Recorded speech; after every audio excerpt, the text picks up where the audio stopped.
Halo para pencinta film. Di video ini kita mau ngebahas satu drama Korea yang lagi trending banget nih. Bahkan drama ini bisa bikin penontonnya terbagi jadi dua kubu. Penasaran gak sih apa dramanya? Atau udah tahu? Ya, bener banget, judulnya Start Up. Drama ini diperankan oleh aktor terkenal yaitu Bae Suzy. Penasaran gak sih? Ya udah yuk, kita langsung aja masuk ke alur ceritanya. Saat itu di Korea ada sebuah perusahaan baru yang akan menampung perusahaan startup di bidang teknologi bernama Sandbox. Banyak banget orang yang berharap bisa jadi bagian dari Sandbox ini. Logo Sandbox sendiri kayak gini nih. Kita kenalan dulu sama 3 tokoh intinya ya, yaitu So Dalmi, Han Ji Pyong, dan Won In Jae. Han Ji Pyong merupakan salah satu investor sukses dari Sandbox. Saat itu Won In Jae yang merupakan anak dari konglomerat kaya menjadi pembicara di acara Sandbox. Di acara ini, So Dalmi bertanya kepada Won In Jae. Ketika In Jae juga Ji Pyong mendengar nama So Dalmi, mereka berdua kaget. Di sini Dalmi bertanya, "So In Jae, dari seluruh keputusanmu, pernahkah kau membuat sebuah keputusan yang egois?" Lalu kata Won In Jae, "Ya tentu saja, aku hanya manusia. Dan tolong ingat, namaku Won In Jae, bukan So In Jae."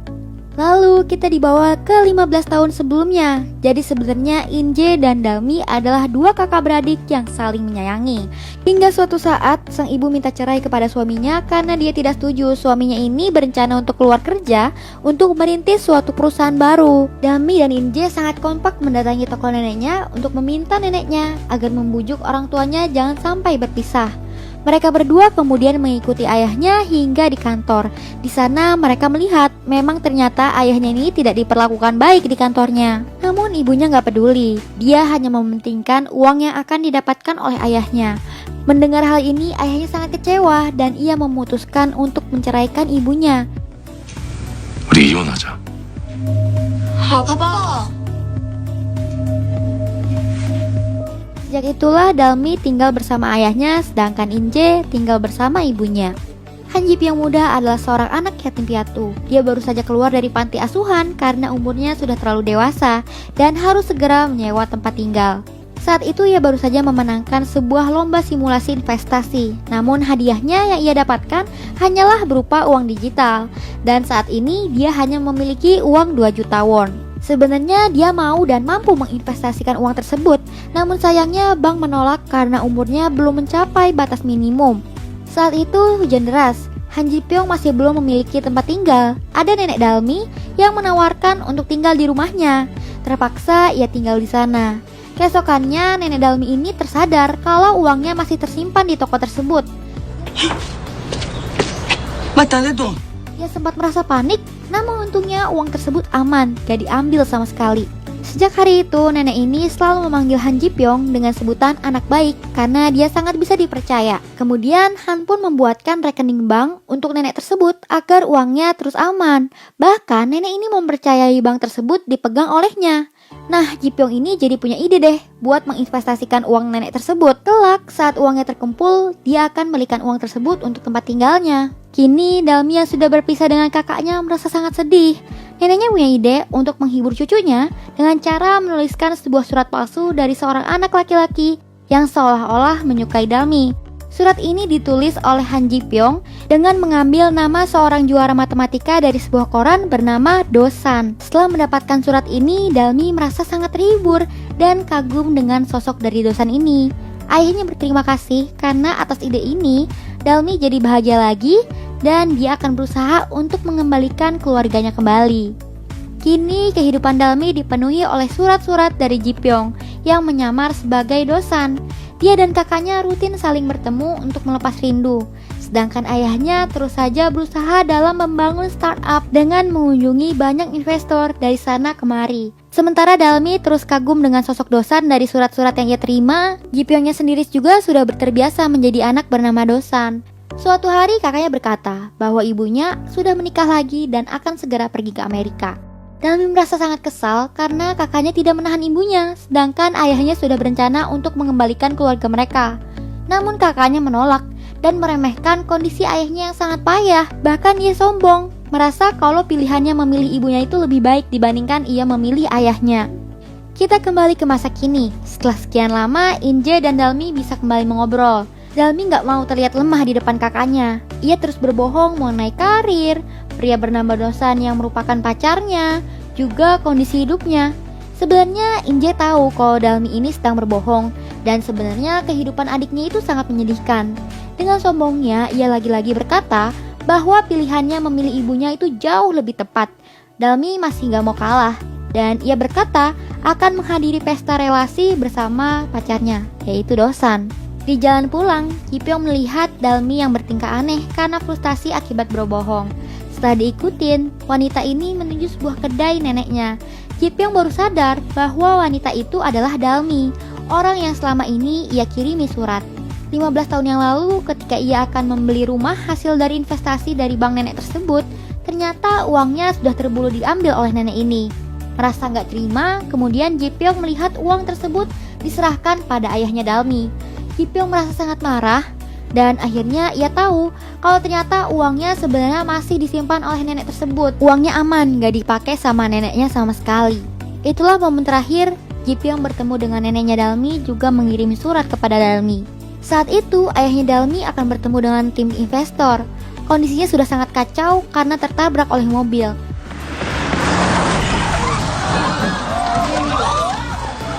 Namun ia tetap bisa meyakinkan para investor tentang bisnisnya. Kondisinya sudah sangat tidak karuan. Di dalam lift, ia bertemu salah satu investor bernama Yisok. Ayah tersebut bilang kalau dia berharap agar bidang bisnis ini bisa seperti pasir, bukan aspal. Ketika terjatuh, dia tidak sakit. Hal ini terinspirasi dari anaknya yang bermain ayunan dan meminta ayahnya untuk memberi pasir agar tidak sakit ketika terjatuh. Dalam perjalanan pulang, ayahnya Dalmi ini terus mimisan sambil membawa ayam goreng titipan anaknya. Hingga pada akhirnya kondisinya sangat tidak tertolong. Kemudian ia meninggal di dalam bus tersebut sebelum berhasil mewujudkan mimpinya. Kita balik lagi ke masa sekarang. Dalmi berharap bahwa Dosan itu benar-benar ada dan bisa menemaninya di acara relasi yang bertemu kakaknya. Dan benar saja, Dosan memang benar ada. Dosan merupakan seorang CEO sekaligus programmer dari sebuah startup teknologi di sebuah bangunan yang cukup berantakan. Dosan menjalankan startup ini bersama dua orang temannya, yaitu Kim Do-won dan Yoo Si-bin. Ji-pyong yang sudah sukses akhirnya bertemu dengan neneknya setelah 15 tahun lamanya. Ia berencana untuk mengembalikan semua uangnya kembali. Hubungan mereka masih sangat akrab. Ketika neneknya ini pulang, ia melihat Dalmi masih berusaha untuk menemukan sosok dari Dosan dan menyuruhnya untuk melupakannya saja. Namun Dalmi masih yakin bisa menemukan sosok Dosan dan membayangkan bahwa Dosan adalah sosok yang sangat berhasil. Dia harus membuktikan pada kakaknya kalau ia tidak pernah menyesal karena telah memilih tinggal bersama ayahnya. Sebenarnya hubungan Inje dengan ibunya gak begitu baik, namun ketika ia meminta datang ke acara relasinya dan mengetahui ketika Dalmi akan ada di sana, ibunya menjadi sangat tertarik. Neneknya menjadi sangat khawatir dan meminta Ji-pyong untuk mencari Dosan demi cucunya. Selama ini, Dalmi tidak pernah pacaran karena terlalu larut dengan imajinasi tinggi tentang sosok dari Dosan. Karena Ji-pyong merasa memiliki utang budi dengan nenek ini, ia rela untuk melakukan apapun untuk membantunya. Dan ternyata mudah saja, Dosan pernah mengirimkan sebuah email ke perusahaannya untuk mengajukan investasi. Mereka pun akhirnya janjian di kantornya bernama Samsung. Sementara itu, perusahaannya baru saja mengikuti sebuah kompetisi teknologi di Amerika. Namun mereka tidak memiliki uang. Sedangkan satu-satunya investor yaitu bapaknya Dosan mencabut investasinya karena perusahaan ini tidak berjalan dengan lancar. Terpaksa mereka menjual satu demi persatu barang-barang di kantornya, mulai dari AC, pembuat kopi, sampai sebuah bola baseball dari seorang atlet Korea terkenal yang Dosan dapat ketika ia menjuarai matematika 15 tahun yang lalu. Ji-pyong mengunjungi kantor mereka dan menyadari ternyata perusahaan tersebut sangatlah kacau. Kemudian ia mengurungkan niatnya untuk bernegosiasi. Di sisi lain, Dalmi yang terus mencari Dosan menemukan nama dari Dosan tersebut di situs penjual belian. Dia sangat antusias ketika akan bertemu dengan sosok Dosan. Namun Ji-pyong yang tahu kalau mereka akan bertemu segera menghalanginya agar semua rahasianya selama ini tidak terbongkar dan membuat Dalmi kecewa. Ji-pyong mengajak Dosan ke mobilnya untuk memberitahu semuanya kepada Dosan tentang hubungannya dengan Dalmi. Di kantor, terjadilah sebuah negosiasi antara mereka dengan Pak Han. Dosan bersedia kalau ia bisa bertemu dengan Dalmi, namun dengan satu syarat, yaitu perusahaannya bisa menjadi bagian dari Sandbox. Namun, Ji Pyong tidak bisa menerimanya 샌드박스는 부탁으로 들어갈 수 있는 데가 아닙니다. karena perusahaan mereka sangatlah buruk dan dianggap sangat tidak layak. Harapan Dosan menjadi sangat pupus setelah ia dimaki-maki oleh Han Ji Pyong. Ia tidak bisa melakukan perlawanan terhadapnya. Sementara itu, Dalmi pun merasa sangat kecewa tidak bisa berhasil bertemu dengan Dosan. Sedangkan siangnya, ia baru saja dipecat dari perusahaan tempat kerjanya. Dengan kondisi sangat putus asa dan penuh harap, Dalmi mengirimkan pesan kepada Dosan agar bersedia datang ke sebuah acara pertemuan relasi untuk mendampinginya bertemu dengan kakaknya.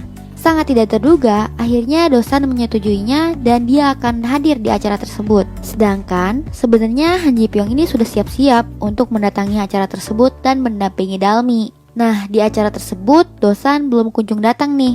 Sementara Dalmi terus bersembunyi dari kakak dan ibunya karena Dosan masih belum kunjung datang. Sementara Dalmi terus berusaha sembunyi dari kakak dan ibunya karena merasa malu karena sendirian. Dalam penantiannya, ia terus mengamati kakak dan ibunya, juga sekitar-sekitarnya. Tiba-tiba dari kejauhan datang seseorang pria yang akan mendampinginya, yaitu Dosan. Dosan adalah orang yang kikuk dan gak terbiasa mendatangi acara pesta. Gelagatnya sangat mencurigakan dan sangat kaku. Akhirnya, Dalmi bertemu dengan ibu dan kakaknya. Ibunya menyambutnya dengan ramah, lain dengan kakaknya yang terus mempertanyakan hal-hal yang sulit.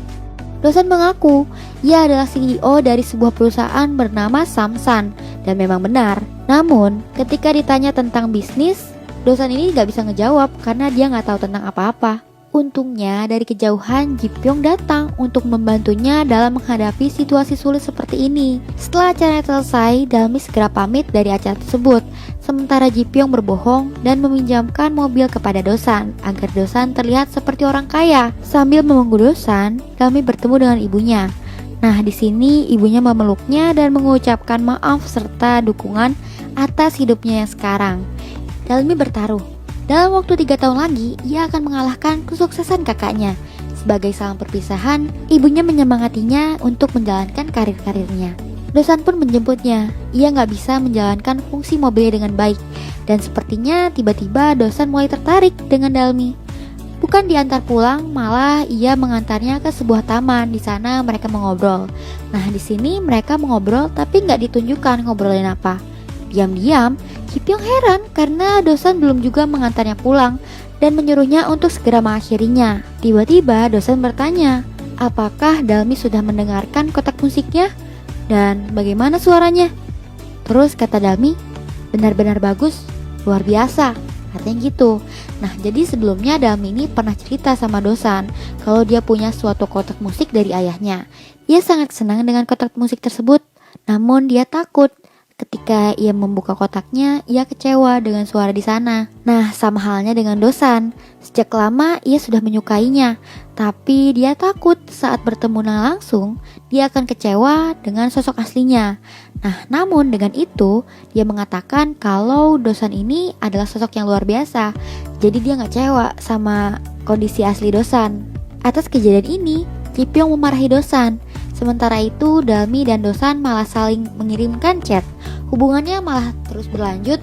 Sedangkan neneknya yang mengetahui hal ini merasa sangat khawatir ketika ingat Ji Pyong pernah berkata bahwa Dosan sebenarnya adalah sosok yang sangat payah. Dia khawatir dengan kondisi Dalmi yang akan terus hidup dalam kebohongan. Dan suatu saat Dalmi harus tahu semuanya. Keesokan harinya, tiba-tiba ayah tiri dari Inje mengatakan bahwa jabatannya menjadi CEO di perusahaannya akan dicabut dan digantikan oleh kakak tirinya. Sementara itu, Dalmi yang baru saja keluar dari kantornya mengirimkan sebuah pesan kepada Dosan akan segera mendatangi kantor Samsam Tech. Mengetahui hal ini, Ji Pyong gak terima kalau Dalmi harus mendatangi kantor mereka yang sangat kumuh. Akhirnya ia menyuruh mereka berpura-pura menggunakan kantornya sebagai tempat mereka. Dalmi datang ke kantornya sambil membawa sebuah tanaman yang dianggap membawa keuntungan. Yang kemudian tanaman itu disimpan di kantornya. Setelah Dalmi keluar dari kantor itu, Dosan dan Ji Pyong mendiskusikan akan bagaimana selanjutnya. Ji Pyong sangat tidak yakin dengan perusahaan mereka karena tidak sedikit pun ada potensi dari perusahaan mereka. Jika diteruskan, maka akan bangkrut. Tiba-tiba saja, temannya yaitu Kim Do-won mendapatkan sebuah kabar bahwa ia mendapatkan juara dari kompetisi Koda, sebuah kompetisi tingkat dunia. Lepas dari itu, Samsung berencana untuk mengikuti rekrutmen yang akan diadakan oleh Sandbox karena Dosan ingin terlihat layak di depan Dalmi.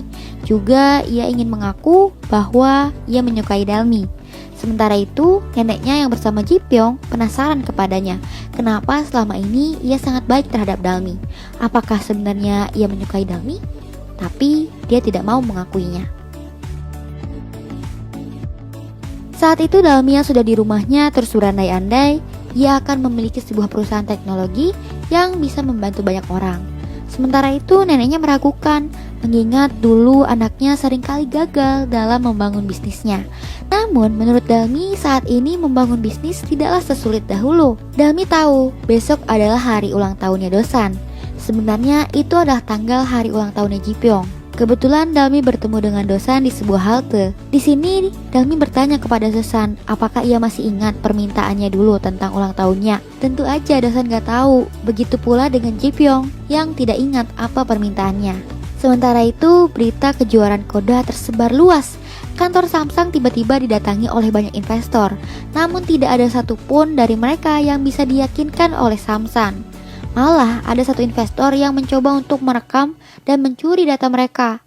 Beruntung Ji Pyong datang dan mencegahnya.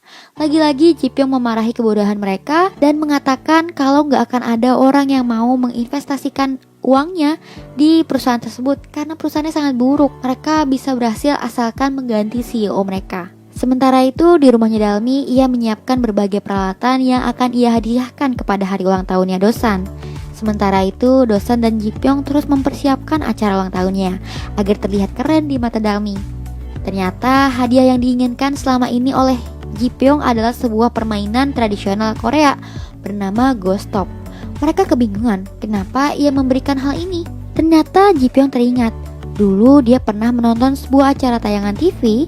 Di sana ada sebuah keluarga yang bermain dengan Ghost Stop dengan sangat asyik.